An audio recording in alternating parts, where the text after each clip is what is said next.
Very good evening. So RPF SI and constable ఎవరైతే సీరియస్గా prepare అవుతా ఉన్నారో వారు మాత్రం తప్పకుండా ఫాలో అవడానికి ప్రయత్నం చేయండి. అండ్ ఎర్లీ మార్నింగ్ 6 o'clockకి మనకి డైలీ షెడ్యూల్, డైలీ టార్గెట్ అనేది ఇవ్వడం జరుగుతూ ఉంది. మీరు ఎక్కడైనా నేర్చుకోండి, ఏ బుక్స్ అయినా చదవండి, it's up to you. But ఆ టార్గెట్ మాత్రం క్లియర్ చేయండి, ఓకేనా? ఒక టార్గెట్ పెట్టుకొని మనం ప్రిపేర్ అయితే సక్సెస్ అవ్వచ్చు. నెగ్లెక్ట్ చేయకండి, ఆ వీడియో చూడండి, అక్కడ అడిగిన క్వశ్చన్స్కి ఆన్సర్స్ చేయండి. And at the same time everyday evening 6 PM రోజు ఒక టాపిక్ మనం క్లాసెస్ కూడా యూట్యూబ్లో చెప్పుకుందాం, ఓకేనా? సో ప్రతి ఒక్కరూ తప్పకుండా ఫాలో అవడానికి ప్రయత్నం చేయండి.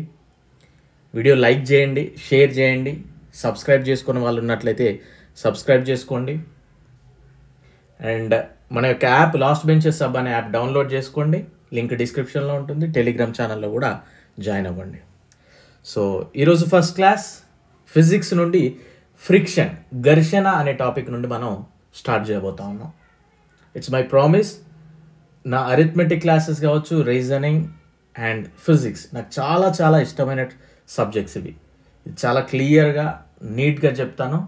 వన్స్ ఒకసారి వింటే మీరు మళ్ళీ వినాల్సిన పని లేకుండా మీ మైండ్లో ఉండిపోద్ది. It's my promise really, okay? Right. So ఎవరైతే సీరియస్గా ప్రిపేర్ అవుతా ఉన్నారో వారు మాత్రం తప్పకుండా ఫాలో అవ్వండి. ఘర్షణ జనరల్లీ మనం నార్మల్గా మనం వాడే వర్డ్ ఏంటిదంటే ఘర్షణ. ఇప్పుడు అక్కడ ఎవరైనా గొడవ పెట్టుకుంటా ఉన్నారనుకోండి, కొద్దిగా దాన్ని స్మూత్గా ఏమంటాం, అరే అక్కడ ఘర్షణ అవుతా ఉంది, ఓకేనా? అంటే ఒకరికొకడు ఎదురెళ్ళిపోతూ ఉన్నాడు, రైట్? అక్కడ ఒక ఘర్షణ జరుగుతూ ఉంది అంటాం. అంటే అక్కడ గొడవ జరుగుతుంది అనే వాటిని స్మూత్గా ఘర్షణ జరుగుతూ ఉంది అంటాం. అంటే ఒకరికి ఒకడు ఎదురెళ్తూ ఉన్నాడు. ఇంకొకటి ఏదైనా రాపిడి జరుగుతూ ఉంటుంది, రాపిడి మధ్యలో జరిగి వాటి మధ్యలో ఘర్షణ జరుగుతూ ఉంది అంటాం. అంటే వచ్చేదానికి అపోజిట్లో వెళ్ళడమే ఘర్షణ. ఇది నార్మల్ వర్డ్స్లో. దీన్ని కొంచెం ఒక ఏమంటారు, బ్యూటిఫుల్గా మనం చెప్పుకున్నట్లయితే స్పర్శలో ఉన్న రెండు వస్తు తలాల మధ్య గల సాపేక్ష చలనాన్ని, ఓకేనా? ఇప్పుడు ఘర్షణ జరగాలంటే రెండు కావాలి. అక్కడ ఇద్దరు మనుషులు గొడవ పెట్టుకుంటాం, వానికి వాడే గొడవ పెట్టుకోడు కదా, ఇద్దరు కావాలి. సో ఇక్కడ రెండు వస్తు తలాల మధ్య గల సాపేక్ష చలనాన్ని వ్యతిరేకించే బలమే ఘర్షణ, ఓకేనా? ఇది స్మూత్ వర్డ్లో స్పర్శలో ఉన్న రెండు వస్తు తలాల మధ్య గల సాపేక్ష చలనాన్ని వ్యతిరేకించే బలాన్ని ఘర్షణ అంటాం. అంటే కదులుతూ వస్తున్న దాన్ని ఫోర్స్ఫుల్గా ఆపేదాన్నే ఘర్షణ అని చెప్పొచ్చు. ఒకవేళ ఘర్షణ గనక లేకపోతే, ఫ్రిక్షన్ అనేది లేకపోతే నడిచేవాడు నడుస్తూనే ఉంటాడండి, ఎల్లకాలం నడుస్తూనే ఉంటాడు. ఎందుకంటే వాడు ఆగడానికి అక్కడ ఏం లేదు, ఓకేనా? అదేవిధంగా సైకిల్ మీద వెళ్తూ ఉన్నాడు ఒక పర్సన్ తొక్కుతూ, బ్రేక్ గనక వేయకపోతే, అక్కడ బ్రేక్ల ద్వారా ఘర్షణ గనక అక్కడ చూపించకపోతే ఆ సైకిల్ అనేది వెళ్ళిపోతూనే ఉంటుంది కదా. సో ఆ విధంగా సైకిల్ తొక్కేటప్పుడు మనం బ్రేక్ వేయడం వల్ల ఘర్షణకు గురై సైకిల్ ఆగిపోతుంది. ఇది అయితే ఇక్కడ మనం జారుడు ఘర్షణ అనేది చూద్దాం. ఇది జస్ట్ ఫర్ ఇన్ఫర్మేషన్. ఇది అడగడు. ఒక వస్తుతలం రెండవ వస్తుతలం పరంగా సాపేక్ష చలనంలో ఉండే ఆ తలాల మధ్య ఘర్షణనే జారుడు ఘర్షణ అంటాం. యాక్చువల్గా ఘర్షణ అంటే ఏంటిది, చలనాన్ని ఆపడమే ఘర్షణ. బట్ ఇక్కడ జారుడు ఘర్షణ అంటే చలనంలో ఉన్నదాన్ని ఇంకా కొంచెం స్మూత్గా డ్రైవ్ చేయడానికి, అంటే ఇంకా ఎక్కువ చలనం కల్పించడానికి ఉపయోగపడేదే జారుడు ఘర్షణ. ఎగ్జాంపుల్ ఇగో ఇట్లాంటి స్లైడర్ పిల్లలు ఆడుకుంటూ ఉంటారు కదా, ఇది, ఓకేనా? రైట్. సో నెక్స్ట్ ఇంకొక పాయింట్ చూద్దాం.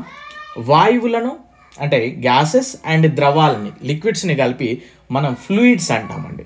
ఫ్లూయిడ్స్ అంటే ఏమేమి వస్తాయి అంటే ఇందులో గ్యాసెస్ అండ్ లిక్విడ్స్, ఈ రెండింటిని కలిపి ఫ్లూయిడ్స్ అంటాం, అంటే ప్రవాహులు. క్లియర్?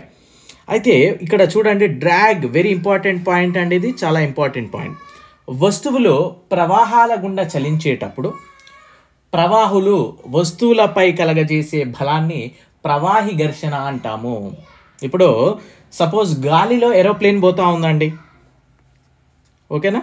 ఏరోప్లేన్ పోతూ ఉంది, ఇప్పుడు ఇటుకెళ్ళి పోతూ ఉంది, అప్పుడు గాలి అంతా ఇటుకెళ్ళి వస్తూ ఉంటుంది కదా, దీన్ని టచ్ అయ్యి ఇట్లా టచ్ అవుతూ ఉంటుంది కదా. ఇదంతా కూడా ఈ టచ్ అయిన బలం ఏదైతే ఉందో ఇది చూసారా, ఇక్కడ టచ్ అయ్యాక ఇదైతే ఏదైతే ఉందో దీన్ని డ్రాగ్ అని పిలుస్తామండి. డ్రాగ్, ప్రవాహి ఘర్షణ. ఎగ్జాంపుల్ మనం ఏరోప్లేన్ చెప్పొచ్చు, లేదా వాటర్లో సబ్మెరీన్ చెప్పొచ్చు. జనరల్లీ మనం స్విమ్మింగ్ చేసేటప్పుడు కూడా మనకు ఎదురుగా వస్తూ ఉంటుంది కదా, అది టచ్ అవుతూ ఉంటుంది. ఆ టచ్ అయ్యే బలాన్ని, టచ్ అయ్యి వెళ్తున్న బలాన్ని ప్రవాహి ఘర్షణ అంటాము, డ్రాగ్ అని కూడా పిలవడం జరుగుతూ ఉంటుంది. ఇక్కడ చూడండి డ్రాగ్ ఫోర్స్ అనేది, ఇగో ఇది ఆబ్జెక్ట్, అంటే ఇది ఒక ఏరోప్లేన్ అనుకోండి, ఇది ఇటు వెళ్తూ ఉంది, ఈ గాలి అనేది మనకి ఇటు సైడే రావాలిగా. ఇది చూడండి, ఇదంతా కూడా డ్రాగ్ ఫోర్స్ అన్నట్టు, దాన్ని ప్రవాహి ఘర్షణ అంటాము. ఓకేనా. సో వెరీ వెరీ ఇంపార్టెంట్ అమ్మ అది. అండ్ నెక్స్ట్ ఇంపార్టెంట్ పాయింట్, ఇది కూడా మనల్ని చాలాసార్లు అడిగారు, యంత్ర భాగాల మధ్య ఘర్షణని తగ్గించేందుకు లూబ్రికెంట్స్, కందనాలను వాడతారండి. కందనాలు అంటే ఏంటి, నూనె, గ్రీజ్, ఇట్లా జారడానికి ఉపయోగపడే అవి.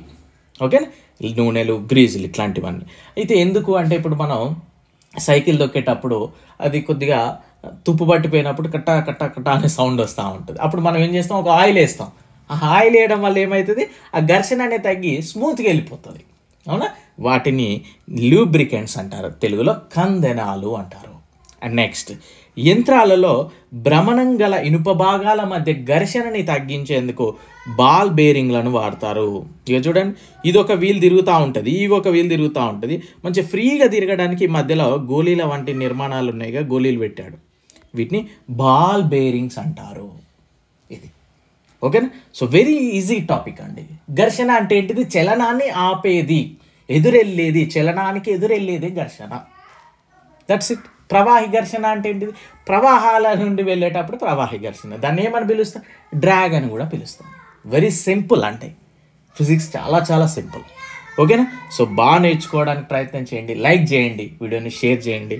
ఓకేనా, మీరు చూడడం వల్ల నాకు కూడా అరే చూస్తూ ఉన్నారు అని చెప్పడానికి నాకు బాగా అనిపిస్తుంది. I wish you very good luck. Thank you.